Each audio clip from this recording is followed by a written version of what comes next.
Puji nama Tuhan, Shalom. Sebelum kita mulai ibadah kategori ministry kita bersatu dalam doa. Segala pujian dan syukur dan hormat dan kemuliaan kami naikkan padamu Tuhan. Pada siang hari ini kami akan mulai ibadah kategori ministry kami. Tuhan Yesus memberkati ibadah kami dari awal, pertengahan hingga akhirnya. Kami serahkan ke dalam tangan penyertaan-Mu Tuhan. Hanya di dalam nama Tuhan Yesus, haleluya, amin. Sebab Tuhan yang mampu, sebab Tuhan yang menghadapi setiap kita.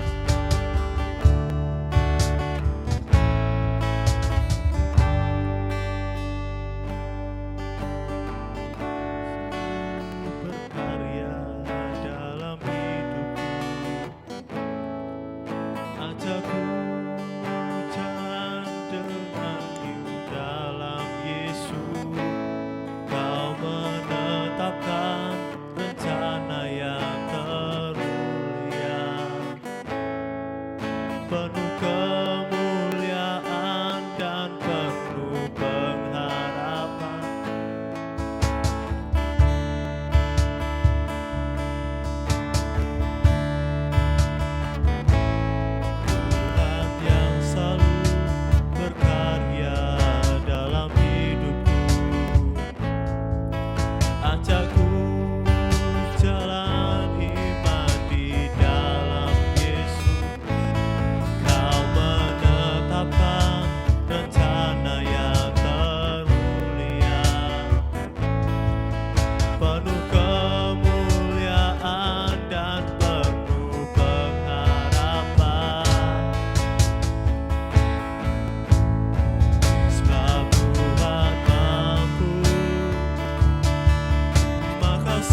semuanya mungkin sebab Tuhan berkehendak, maka semuanya jadi kemenangan. Pasti bisa terjadi, mujizat terjadi karena Tuhan mampu. Sebab Tuhan mampu, maka semuanya mungkin sebab Tuhan berkehendak, maka semuanya jadi kemenangan. Pasti bisa terjadi, mujizat terjadi karena Tuhan mampu. Kemenangan pasti bisa terjadi, mujizat terjadi karena Tuhan mampu. Kemenangan pasti bisa terjadi, mujizat terjadi karena Tuhan mampu.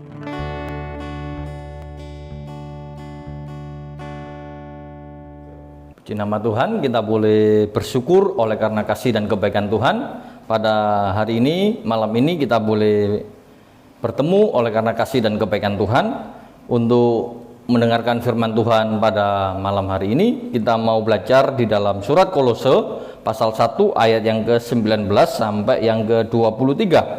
Dikatakan demikian, karena seluruh kepenuhan Allah berkenan diam di dalam Dia, dan oleh Dialah Ia memperdamaikan segala sesuatu dengan dirinya, baik yang ada di bumi maupun yang ada di surga.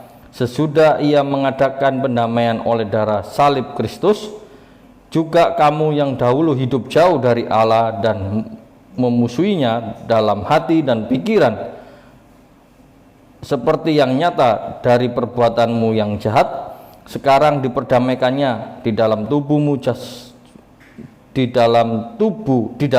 jasmani Kristus oleh kematiannya, untuk menempatkan kamu kudus, tak bercacat, tak bercela dan tak bercacat di hadapannya. Sebab kamu harus bertekun dalam iman, tetap teguh dan tidak tergoncang, dan jangan mau digeser dari pengharapan Injil yang telah kamu dengar dan yang telah dikabarkan di seluruh alam di bawah langit, dan yang aku ini Paulus telah menjadi pelayannya.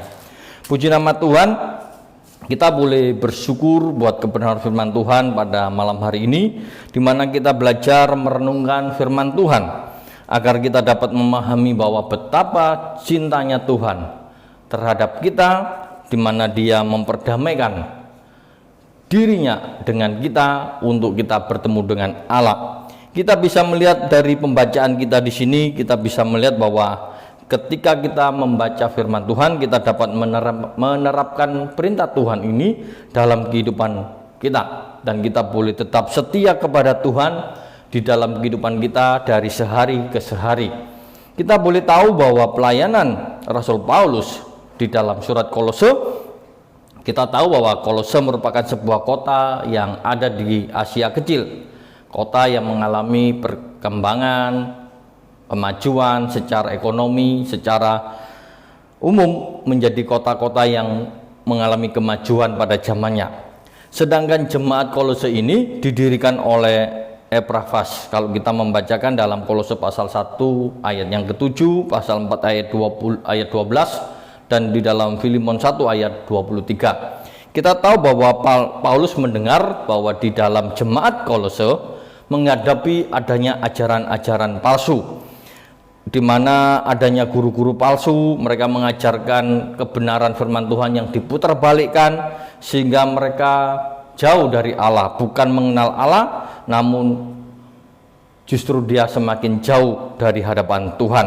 Mereka diajar untuk mengenal Allah itu, dia harus melakukan penyembahan-penyembahan kepada roh-roh yang menguasai alam, Ini yang menyebabkan Rasul Paulus mempertegaskan supaya jangan mengikuti tradisi nenek moyang, di mana Paulus menulis surat ini tujuannya untuk menentang ajaran-ajaran yang keliru, ajaran-ajaran yang palsu, supaya jemaat Tuhan bisa hidup di dalam kebenaran firman Tuhan.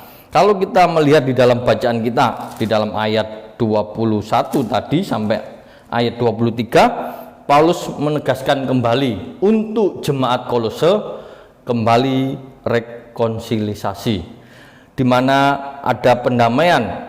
Betapa penting bahwa pendamaian itu harus dilakukan dengan Allah melalui karya kematian Tuhan Yesus Kristus. Kalau kita melihat bahwa salib merupakan pendamaian kita dengan Allah, kita sebelumnya orang yang belum percaya membutuhkan pendamaian kepada Allah. Mengapa? Karena kita hidup jauh dari Allah. Kita adalah orang yang hidup dalam dosa, kita hidup tanpa Allah. Yang kedua, kita ini adalah musuh Allah, karena di dalam hati dan pikiran kita selalu memusuhi Allah. Memang memusuhi Allah dalam pikiran itu tidak mesti diartikan dalam pikiran manusia itu betul-betul membenci Allah, baru dikatakan menjadi musuh Allah. Tetapi dari sikap perbuatan kita akan tahu bahwa apa yang menjadi perintah Tuhan kita tidak mau melakukan. Itu sudah menunjukkan bahwa kita sudah membenci Allah. Kita tidak menyenangi ajaran Tuhan. Itu yang seringkali terjadi. Memusuhi Allah dalam pikiran seringkali terwujud dalam perbuatan kita. Biasanya kalau kita ini tidak suka kepada seseorang, kita ini menunjukkan dengan sikap kita. Mulai kita tidak hormat, mulai kita ngomongnya diperkeras, atau sikap kita yang kadang kita ngomong kita menjadi orang yang cuek. Dan seperti itulah perbuatan memusuhi Allah dalam pikiran. Kalau pikiran kita tidak benar, maka cepat atau lambat reaksi dari tindakan kita itu menjadi nampak, dan akan kelihatan bahwa kita benar-benar tidak menyukai. Karena itu kita bisa melihat bahwa memusuhi Allah dalam pikiran, dalam hati, mungkin orang lain tidak tahu, namun kita yang tidak suka itu akan terwujud dalam ekspresi kehidupan kita. Kita melihat bahwa murka Allah itu harus dinyatakan kepada orang-orang yang tidak takut kepada Tuhan. Karena posisi kita adalah orang berdosa, tentu kita akan menerima murka Allah. Kita membutuhkan pendamaian supaya kita menjadi orang yang bisa memperoleh keselamatan. Sebagai orang yang tidak di dalam Kristus atau orang yang belum percaya kepada Tuhan, semuanya orang itu akan mengalami hukuman dari Allah. Kita tahu bahwa pendamaian itu bukti dan nyata bahwa Kristus sudah memberikan pendamaian. Lalu kalau kita melihat bagaimana kita meresponi pendamaian itu, bahwa kita menjadi orang yang hidup mengalami perdamaian. Kita sebagai orang percaya pasti akan mengalami perubahan ketika kita hidup di dalam pendamaian. Kita menjadi orang yang tekun dalam iman, kita tetap teguh dalam menghadapi segala hal. Kalau kita membaca di dalam ayat 23, di mana sebagai orang beriman itu tentu bertekun dan tetap teguh dalam kehidupan kita yang percaya kepada Tuhan. Kalau kita memperhatikan di sini bahwa kita ini membutuhkan pendamaian, maka kita perlu, karena pendamaian Kristus itu pendamaian di mana manusia dengan Allah hanya dimungkinkan melalui Kristus, karena Kristus sudah mati di salib, mencurahkan darahnya untuk menebus dosa kita. Pendamaian merupakan dasar dari bentuk kita untuk tekun. Karya penyelamatan Kristus adalah ide dari Allah sendiri. Kita tahu di dalam Kejadian pasal 3 ayat yang ke-15, Allah mempersiapkan keselamatan. Allah memberikan Injil yang pertama, sehingga kita boleh mengerti bahwa sudut pandang permusuhan itu dimulai dari manusia, namun Allah memberikan keselamatan, Allah memberikan jalan, Allah memberikan kesempatan kepada manusia. Di sini kita bisa melihat bahwa kematian Kristus di atas kayu salib menebus kita, dan kita bisa merenungkan kematian Kristus, dan kita bisa merasakan kasih Allah yang Tuhan nyatakan dalam hidup kita ketika kita mengasihi Allah. Kita melihat bahwa manusia yang statusnya berdosa dalam permusuhan Allah, kita menerima keselamatan. Kita sebagai seteru Allah didamaikan melalui kematian Kristus. Kematian Kristus menjadi dasar pembenaran kita, karena kita melihat bahwa tindakan pendamaian yang Allah lakukan menjadi efektif bagi manusia. Manusia yang percaya kepada Tuhan Yesus Kristus menjadi dasar setiap orang percaya untuk tekun dalam iman dan tidak akan goyah.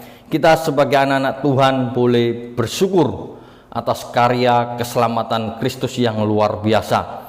Kristus yang luar biasa memberikan anugerahnya di dalam hidup kita. Kita melihat bahwa siapa orang yang diperdamaikan dengan Allah, yaitu semua orang. Di dalam ayat yang ke-20 dikatakan semua orang ini mengatakan pendamaian segala sesuatu dengan dirinya. Kita bisa melihat bahwa kematian Kristus mendamaikan semua yang menjadi penghalang, menjadi jalan terbuka, dan kita boleh bersyukur kepada Kristus. Apa yang dilakukan setelah kita mengalami perdamaian di dalam hidup kita? Tentu kita harus mengalami perubahan. Salah satunya kita hidup dalam bertekun dalam iman. Ketekunan terhadap sesuatu atau ketekunan kita melakukan sesuatu kegiatan senantiasa itu mempunyai dampak yang luar biasa. Seperti seorang atlet olahraga, ketika dia tekun berolahraga, dia menghasilkan hasil karya yang terbaik di dalam dirinya. Misalnya seorang pelari, dia melatih dirinya berlari dari mulai 100 meter, 400 meter sampai dia melatih sedemikian rupa. Dia mulai waktu yang tercepat yang dia ambil.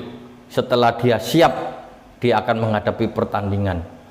Dan ketika dia menghadapi pertandingan, kita bisa melihat bahwa dia bisa menyelesaikan dan dia menjadi seorang juara. Dengan kata lain bahwa orang yang bertekun di dalam iman pasti memiliki hasil yang luar biasa.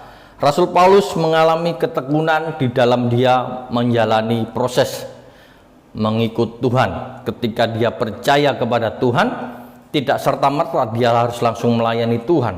Ada proses dalam ketekunannya, di dalam imannya kepada Yesus. Dia harus belajar kurang lebih 14 tahun. Kalau kita membaca di dalam Galatia, Rasul Paulus belajar 14 tahun lamanya untuk belajar ketekunan sebelum dia memulai pelayanan. Hasilnya kita lihat bahwa betapa luar biasanya pelayanan Rasul Paulus menghasilkan jemaat-jemaat yang didirikan, menghasilkan kurang lebih 12 kitab dalam Perjanjian Baru ditulis oleh Rasul Paulus. Seorang atlet tidak pernah memusingkan dirinya ketika dia melatih. Dia bertekun, membuat jadwal. Mungkin setiap pagi dan sore dia melatih dirinya sehingga seluruh tubuhnya dapat dikuasai dan tahu mana yang bisa dipergunakan, mana yang tidak. Seorang petinju juga melatih pukulannya, seberapa dia kuat pukulannya harus dilatih. Dia mulai mukul dari yang terkecil sampai yang terberat dan dia latih semuanya. Ini adalah ketekunan seorang atlet. Ketekunan seorang atlet kita bisa melihat bahwa dia tidak pernah memusingkan dirinya. Meskipun persoalan-persoalan yang ada dalam dirinya, dia bisa tetap melatih dengan demikian baiknya sehingga dia bisa menjadi seorang atlet yang berhasil. Dan kita bisa melihat bahwa orang-orang yang mengalami pendamaian dengan Allah, dia juga selain dia bertekun dalam doa, ternyata ada satu perubahan status. Orang yang berdosa dirubah menjadi orang yang dibenarkan. Dia mengalami pengudusan di dalam hidupnya. sehingga orang yang kudus adalah orang yang bisa datang kepada Tuhan. Dulunya kita musuhnya Allah, kita tidak bisa datang kepada Tuhan, namun setelah kita mengalami pengudusan, kita menjadi orang yang bisa datang kepada Tuhan. Jadi orang yang mengalami pendamaian dengan Allah, mengalami pengudusan, mengalami ketekunan di dalam iman. Dan contoh tadi, ketekunan yang Rasul Paulus alami boleh menjadikan dalam hidup kita sebagai orang-orang yang memiliki ketekunan dalam iman. Apa yang sudah Tuhan percayakan dalam hidup kita? Kita mulai melayani dari yang terkecil sampai menjadi pelayanan yang paling maksimal. Kita adalah orang-orang yang bertekun, karena kita boleh melewati setiap tantangan kita mengalami setiap pergumulan kita bisa lalui dengan baik, oleh karena kita memiliki keyakinan akan Tuhan yang selalu menolong dalam hidup kita. Ketika kita bertekun itu mendapat keuntungan yang luar biasa, banyak keuntungan yang bisa kita peroleh. Kalau olahragawan aja memperoleh keuntungan secara jasmani, dia mengalami sehat, secara jasmani dia memiliki tubuh yang kuat.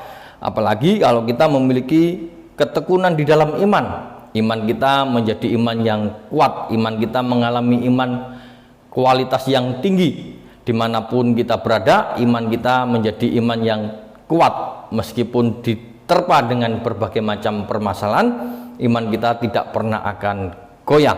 Iman kita tetap kuat karena melihat karya keselamatan Tuhan Yesus di dalam hidup kita. Ketekunan iman membuktikan bahwa realitas perdamaian itu nyata di dalam hidup kita, sehingga kita pun memiliki kepercayaan kepada Allah sangat luar biasa.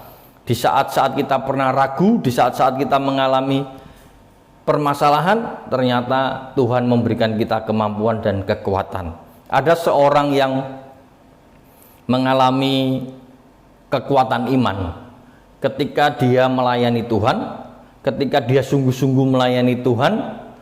Pada hari itu dia mengalami hal yang luar biasa. Ketika dia melayani Tuhan sebagai seorang pemuji, dia melakukan penyembahan. Di hari itu dia merasakan sukacita yang sangat luar biasa. Ternyata setelah dia melayani, ternyata di depannya itu gerejanya mengalami masalah, lalu mobilnya mengalami kebakaran. Dan di situ dia tidak menjadi orang yang marah, panik, namun dia tetap percaya kepada Tuhan. Kadang Tuhan memberikan kepada kita kualitas iman yang luar biasa. Ketika ada masalah, bukannya kita cemas dan takut, justru kita memperoleh sukacita dari Tuhan.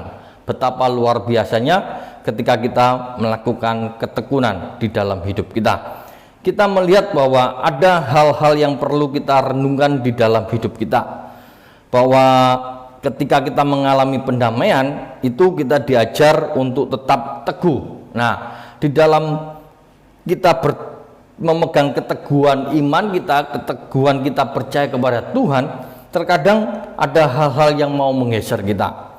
Apa yang menyebabkan kita ini bisa menggeser keteguhan iman kita atau keteguhan pengharapan akan Injil? Yang pertama, ajaran sesat. Bagi kita yang sekolah, kita belajar Alkitab, kita bisa berubah dari orang yang percaya tidak percaya, atau orang yang percaya kepada Kristus menjadi orang yang menyangkal Kristus. Itu banyak sekali anak-anak sekolah teologi, karena dia belajar, ternyata dia punya pandangan Kristus bukan Tuhan. Berarti itu adanya tentang ajaran pendidikan yang bisa mengubah seseorang. Kalau kita tidak belajar dengan baik, bisa merubah iman kita, pandangan kita kepada Tuhan. Atau juga masalah yang ada di sekitar kehidupan kita, kesukaran, penderitaan, itu juga kadang-kadang mempengaruhi iman kita. Biasanya orang-orang yang sukses di dalam pelayanan, orang-orang yang terlalu menderita, itu juga bisa mengalami perubahan. Misalnya orang itu selama hidupnya menderita terus, lalu dia tidak kuat, dia bisa meninggalkan Tuhan. Berapa banyak ada seorang hamba Tuhan yang sudah melayani, hanya gara-gara dia tidak diperhatikan, dia bisa meninggalkan pelayanannya. Pengembalaannya yang dia miliki ditinggal dan dia pergi meninggalkan Tuhan. Itu terjadi. Ada juga orang yang terlalu diberkati karena dia selalu senang menerima berkat Tuhan, sehingga dia lupa akan Tuhan. dia lupa dengan tanggung jawabnya, akhirnya dia tidak melayani juga ada. Jadi kita bisa melihat bahwa ada hal-hal yang bisa menggeser iman kita atau pengharapan kita. Kita bisa tidak kuat, tidak teguh karena ada tantangan-tantangan yang ada di sekitar kita. Adanya ajaran sesat, adanya permasalahan, atau daya tarik dunia sekarang ini. Kalau kita lihat bahwa dunia yang sekarang ini, kalau kita lihat dengan teknologi yang maju, adanya game-game online, itu bukan berarti saya anti, tetapi kita bisa melihat bahwa dengan adanya game-game online, orang itu bisa mengalihkan hidupnya, tanggung jawabnya bisa berubah.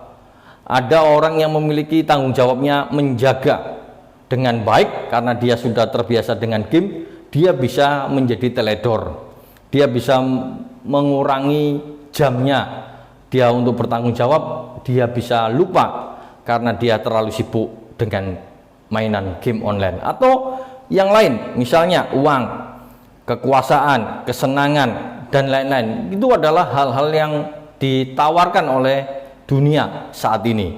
Terkadang kita bisa terpengaruh, dan ini yang bisa menggeser iman kita. Nah, karena itu yang kita hadapi, kita perlu menghadapi itu supaya kita memiliki ketekunan dalam iman, di mana kita harus belajar firman Tuhan dalam kehidupan kita. Kita jangan putus dengan Tuhan, kita terus berdoa di dalam kehidupan kita, membangun mezbah Tuhan, membangun doa kita, membaca firman Tuhan. Setidak-tidaknya ada warning dalam hidup kita, supaya kita tidak terlalu jauh melangkah atau meninggalkan Tuhan. Ketika kita berdoa, ketika kita belajar firman Tuhan yang akan selalu mengingatkan kita. Apa yang tertulis dalam 2 Timotius 3 ayat yang ke-15, firman Allah sanggup memperbaiki, menyatakan kesalahan, sehingga kita punya warning.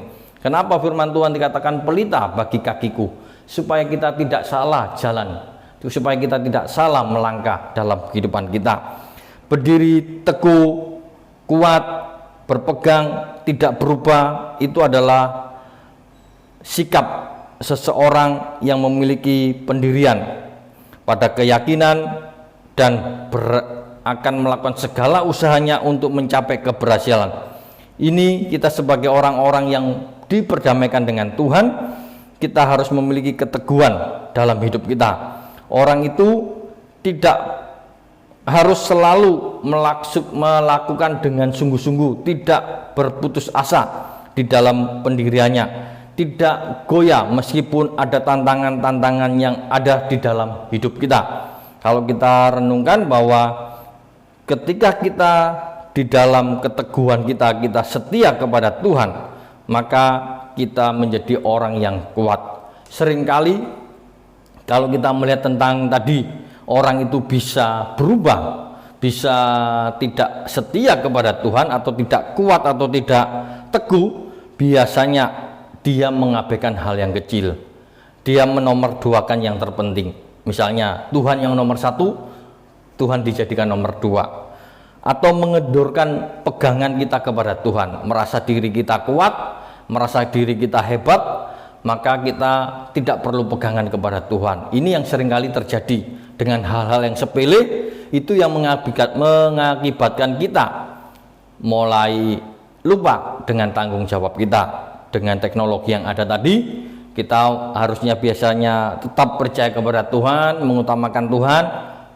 Tuhan dijadikan nomor 2 karena kita bisa main game, atau daya tarik, kesenangan, kekuasaan, uang, itu juga bisa membuat yang utama menjadi nomor 2. Itu yang seringkali yang kita hadapi. Karena itu kita harus memiliki iman yang teguh, iman yang mengalami perjuangan. Seorang yang memiliki iman tidak selalu imannya itu lurus, tetapi iman yang bisa naik turun. Itu menunjukkan bahwa ada kehidupan dalam hidup kita. Ketika kita sebagai anak Tuhan, kita tetap percaya kepada Tuhan. Iman yang naik turun itu membuktikan bahwa iman kita hidup. Ketika kita saat mengalami tantangan, saat iman kita down, kita tetap percaya kepada Tuhan. Nah, di sini kita bisa melihat bahwa apa yang menjadi halangan itu, ada satu tugas yang tetap kita lakukan. Kita tetap melayani Tuhan di dalam pelayanan yang sudah Tuhan percayakan dalam hidup kita. dengan memahami betapa besar karya pendamaian Allah dalam hidup kita, maka kita sebagai anak-anak Tuhan, kita dituntut untuk menjadi seorang hamba Tuhan yang selalu siap, menjadi anak Tuhan yang selalu tekun dalam iman, tetap teguh sekalipun kita harus menghadapi keadaan yang sulit, meskipun kita menghadapi ajaran-ajaran palsu di akhir zaman ini yang selalu bermunculan, kita mau tetap teguh dan kuat. Kebenaran firman Tuhan pada malam hari ini, khususnya di dalam ayat 23, boleh menjadi pegangan dalam hidup kita. Dikatakan demikian, sebab itu kamu harus bertekun dalam iman, tetap teguh dan tidak bergoncang. Jangan mau digeser dari pengharapan Injil yang telah kamu dengar dan yang telah dikabarkan di seluruh alam di bawah langit, dan yang aku ini, Paulus, telah menjadi pelayannya. Kebenaran firman Tuhan pada malam hari ini boleh menjadikan kita menjadi pribadi yang kuat, memiliki iman yang kuat di saat mengalami berbagai macam tantangan pada hari-hari ini. Kita sudah melewati pandemi 2 tahun. Kita boleh melalui ini tetap kuat bersama dengan Tuhan, karena Tuhan tidak pernah meninggalkan kita. Kita mau berdoa. Tuhan Yesus, terima kasih buat kebenaran firman Tuhan. Kami boleh menjadi anak-anak Tuhan yang kuat, tetap teguh di dalam pengharapan kami kepada Injil, di mana Allah sudah memperdamaikan hidup kami dengan Allah melalui karya kematian Kristus, dan kami boleh menjadi bagian di dalamnya. Kami boleh tetap setia dan kuat di dalam Engkau melalui iman kami yang harus kami pertahankan. Apapun tantangan yang ada di depan kami, jadikan kami menjadi orang yang kuat, tidak bergeser pada Injil kepercayaan kami. Terima kasih Tuhan. Tuhan memberkati setiap anak-anak Tuhan yang sudah mendengarkan kebenaran firman Tuhan. Tuhan memberkati setiap kehidupan anak-anak Tuhan yang saat ini mengalami berbagai macam kesukaran, kesulitan yang mereka hadapi. Kami mohon belas kasihan Tuhan. Tuhan memberkati mereka, berkati setiap usaha pekerjaannya, apapun dikerjakan boleh berhasil untuk kemuliaan dan kebesaran nama Tuhan. Terpujilah nama Tuhan. Di dalam nama Tuhan Yesus Kristus kami boleh menerima berkat Allah, kecintaan Tuhan Yesus Kristus dan persekutuan Roh Kudus mulai dari sekarang sampai selama-lamanya. Haleluya, amin.